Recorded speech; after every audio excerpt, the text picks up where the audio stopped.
You can call me Mystic Mike because I predict these things.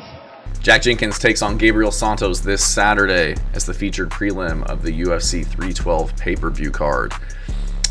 Jack Jenkins, tough guy out of Australia, taking on Gabriel Santos from Brazil. Really got to give Gabriel Santos some kudos here. Originally debuted in the UFC against Lerone Murphy. Very tough guy. Took that fight on short notice in England, so on his home soil. Taking on a lot of tough guys. Took on, I think it was David Onama. After that, another highly touted featherweight prospect. Takes on Yizha, another good guy coming out of the road to the UFC. And now he's taking on Jack Jenkins on his home turf in Australia. Jack Jenkins is just an absolute stud.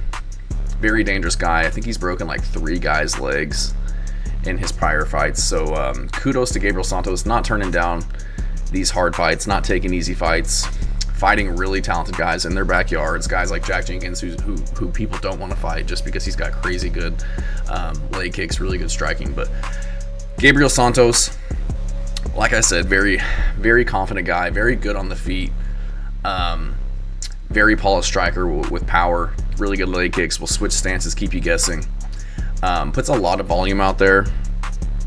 Like I said, really good kicks. He landed like a front kick, crane kick against Yisa. Put him out, essentially put him out. He woke back up and ended up being able to survive it, but he landed it again in that fight. So very dynamic on the feet.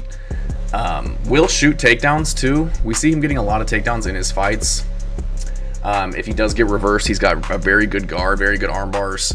I think he trains with Charles Oliveira and guys like Davi Ramos. So very versatile, very well-rounded. Jack Jenkins, like I said, really good leg kicks on this guy. Very polished striking. Great boxing, throws really good body shots. We saw that against Herbert Burns. Was really hurting him to the legs, hurt him to the body. Ended up essentially making him quit in the 3rd round. So no slouch on the feet. Black belt in jiu-jitsu. He does struggle with the takedowns though.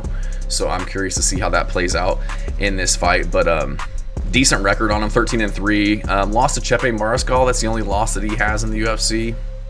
Chepe did some type of toss and he planted with his arm and kind of, I don't know if he broke his arm. I think he just dislocated it, but lost that fight via Dr. Stoppage TKO. But before that, he's beaten guys. You know, Jamal Emmers won that fight by split decision. That's a good win. Herbert Burns, I don't really rate that. Herbert Burns shouldn't be in the UFC, but looked good all in all throughout his career.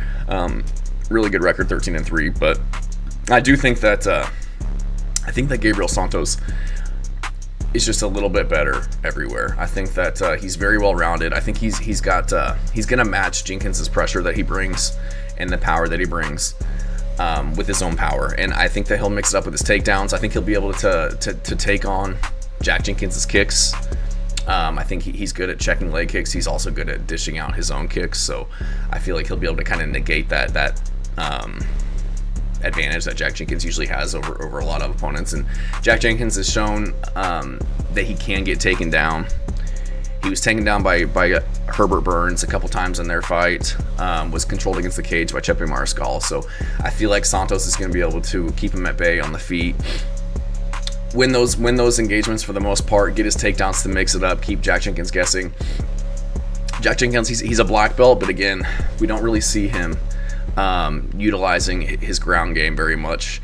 He's got, a couple submissions on his record back in the day, but as of late, it's been a lot of striking and decisions that he gets. And the way that I see Gabriel Santos timing his takedowns and getting them, single legs running the pipe, getting on top, doing damage. And if I do see him get reversed on the ground, he's doing really, really well at threatening off of his back, sweeping, Granby rolling to get back up to his feet. So I am concerned about Santos' cardio. I have seen him struggle with that, but one of those fights was against Lerone Murphy that he took on short notice. So I think that he'll be able to land the better strikes on the feet. He's got a couple losses in the UFC as of late, 2 losses. So he's only got 1 win in the UFC, 1-2. But I think you could argue that he won that Lerone Murphy fight, and he did get knocked out by David Onama, but he was looking really good in that fight prior to that. And David Onama's no slouch, so on the feet. So I'm gonna go with Gabriel Santos in this one. like I said, I just think that he's more versatile. I think that he'll mix it up. I think Jack Jenkins is more of just kind of he'll throw leg kicks and box, whereas Gabriel Santos is going to be throwing everything but the kitchen sink at you and putting a really high pace on you and a lot of volume. And I feel like he's going to be putting more out there for the judges to take into consideration. I think Jack Jenkins might be landing his shots as well, and they might be pretty damaging, but I just think that Santos, from a volume perspective, is going to be edging him out on that. And I think that the takedowns are going to help him along the way. So I don't see them finishing each other in this. If I do, it'd be a knockout either way. I think Jack Jenkins could land that blow to put him out, but I do think that their striking, or their grappling, their jiu-jitsu will kind of nullify each other to where I don't see either of them catching a sub. So I'm going to go with Santos by decision. Guy's kind of wild, leaves himself out there to get hit, especially if he gets tired, but I trust him in this one to get it done. He's a minus 230 favorite over Jack Jenkins, which is pretty crazy. I would expect it to be a little bit more even, especially with Jack Jenkins being the hometown boy. You think they'd give him a somewhat easier matchup, but that's another thing you got to take into consideration too, is who the judge is going to give these rounds to, considering he's the hometown guy. But can't really use that as a basis for my predictions here, so I'm going to go with Gabriel Santos by decision. Wouldn't be surprised to see him lose a round, maybe win 2-1, maybe even a split decision. So Gabriel Santos by decision. Let me know what you guys think. Thanks for watching.